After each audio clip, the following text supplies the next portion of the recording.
नमस्कार, मैं हूँ हरिशंकर तिवारी और आप देख रहे हैं आपकी वॉइस। और इस समय मैं हूँ राजस्थान के जयपुर शहर में। और ये जयपुर शहर में आप ये शंकरा ग्रुप ऑफ एजुकेशन का ग्लोबल एनुअल फंक्शन है। और इसमें आप देखिए, ये सबसे जो बड़ी बात है, इस ईयर को, इस साल को मिलेट ईयर्स के रूप में घोषित किया गया है। और जिसका मतलब होता है मोटा अनाज। मैं तो कहता हूँ मोटा नहीं, ये महीन अनाज है। उसी तरह से जैसे अणु और परमाणु शक्तिशाली होता है, उसी तरह देखने में ये महीन है। ये अलग बात है कि हिंदी में चूँकि आज भी विज्ञान का जितना भी काम हो रहा है वो अंग्रेजी में हो रहा है। भले ही फसल की कोई भाषा नहीं होती है, अन्न की कोई भाषा नहीं होती है, तो उसे मोटा कहा जा रहा है। इसको खाने से कोई व्यक्ति मोटा नहीं जबकि पतला होता है, लेकिन इन्हें मोटा अनाज कहा जाता है। और ये मोटा अनाज इसलिए यहाँ लिखा जाता है, इनके वैज्ञानिकों ने भी कहा मोटा अनाज। तो मैंने इस पर सवाल उठाया कि ये वास्तव में महीन और ताकतवर है। उसी तरह से जैसे कि हमने आपको पहले ही कहा, अणु परमाणु के अंदर रहने वाला इलेक्ट्रॉन, प्रोटॉन, न्यूट्रॉन के अंदर ऊर्जा होती है। इनको खाने के बाद आपको उसी तरह से ऊर्जा मिलेगी। जरा देखिए इनका आइटम, क्या क्या आइटम है। बाजरा चोको चिप, बाजरा टूटी फूटी, बाजरा मार्बल, बाजरा मफिन, चॉकलेट। देखिए ये क्या है, बाजरे के शक्कर पर। ये सब बाजरा। रात कट जाएगी तो कैसे दिन गुजारेंगे। अब बाजरे की खेतों में कौवे उड़ाएंगे, जो पक्षी से लेकर के और मनुष्य तक को। पक्षी में कौवा क्यों कहा गया? काग भुसुंडी जी का नाम आपने सुना होगा। बाजरे को खाने के बाद आपका ज्ञान भी वैसा होगा। ये मैं कह रहा हूँ या विज्ञान कह रहा है या इन लोगों का ज्ञान कह रहा है? मैं इनके वैज्ञानिकों के पास ले जाता हूँ जो इनको तैयार करते हैं और यहाँ पर लाए इनका प्रमोशन। आजकल मोटापा एक बहुत बड़ी समस्या है और ये मोटा अनाज इनको कहा जाता है। जबकि मैंने पहले ही कहा कि देखिए बहुत ही महीन अनाज है ये, लेकिन मोटापा मोटा अनाज कहा जाता है। ये बताएंगे कि आजकल मोटापा एक बड़ी समस्या बन के उभरी है, जिससे शुगर, ब्लड प्रेशर क्या क्या हो जाता है। तो आपका क्या कहना है? बाजरे को मोटा अनाज की संज्ञा दी जा रही है, परंतु ये है छोटा अनाज।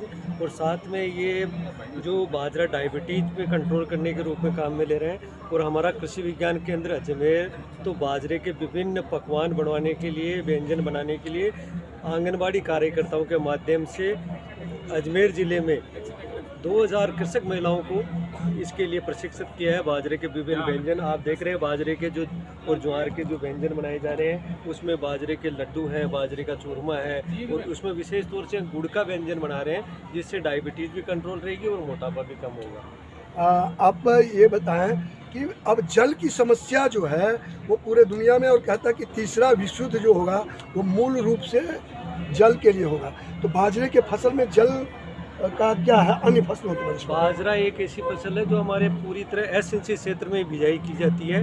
बाजरे में हल्की फुल्की, यदि कभी बरसात ना हो तो हल्की फुल्की एक सिंचाई से भी बाजरा उत्पादित हो सकता है। कहने का मतलब सब तरफ से बाजरा जो है वो वज्र के समान आपको बनाएगा। और बिल्कुल सही समय पे आप बिना प्रतिकूल, लोग कहते हैं अनुकूल, हम कहते हैं प्रतिकूल परिस्थिति में आप बाजरे को पैदा कर सकते हैं। और बाजरे से बने हुए प्रत्येक पदार्थ को खा करके आप मजबूत हो सकते हैं, स्वस्थ हो सकते हैं, सुखी हो सकते हैं। और सुखी कैसे हो सकते हैं? देखिए सनातन धर्मी है, इनके मस्तक पे लगा हुआ टीका बता रहा है, और वैज्ञानिक हैं। तो ये बताएंगे कि बाजरे से आपको क्या क्या लाभ हो सकता है। देखो, आपने मोटे अनाज की बात की है, लेकिन हमारे प्रधानमंत्री श्री नरेंद्र मोदी जी ने इसको श्री अन्न का नाम दिया है। और ये मोटा अनाज नहीं है, ये श्री अन्न है।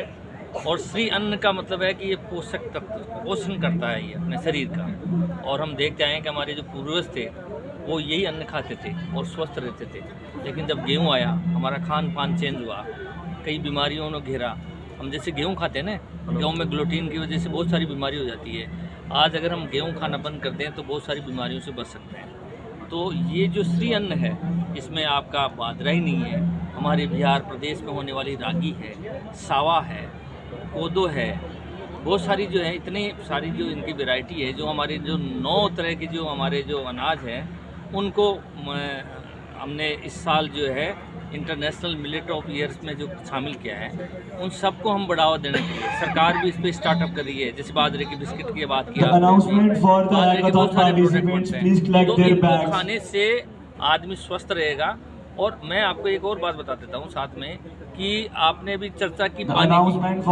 आज हम अगर चावल को पैदा करते हैं तो काफ़ी मात्रा में पानी चाहिए, लेकिन बाजरे को हम पैदा करते हैं तो बहुत हम जो हमारे तो जो रेन फेड में है, जहाँ वर्षा से काम हो जाता है, या कई बार अगर ज़रूरत पड़ी तो एक इरिगेशन, लाइफ सेविंग इरिगेशन दे देते हैं, उससे हम बाजरा कर सकते हैं। तो हमारे जितने लोग हैं, हम तो एक कृषि वैज्ञानिक के तौर पे आपको कह सकते हैं, लेकिन जो जागरूक हमारे जो कंज्यूमर हैं उनको भी इस पे थोड़ा सा ध्यान देना चाहिए और अपने खान पान में इसको शामिल करना चाहिए। बड़ी बात कही हमारे प्रधानमंत्री नरेंद्र मोदी जी ने, जिसको हमारे वैज्ञानिक ने अभी आपको बताया कि यह है श्री अन्न। श्री का मतलब ही होता है लक्ष्मी, और उसका दूसरा रूप है सौंदर्य, धन, सब कुछ आपको दे सकता है बाजरा।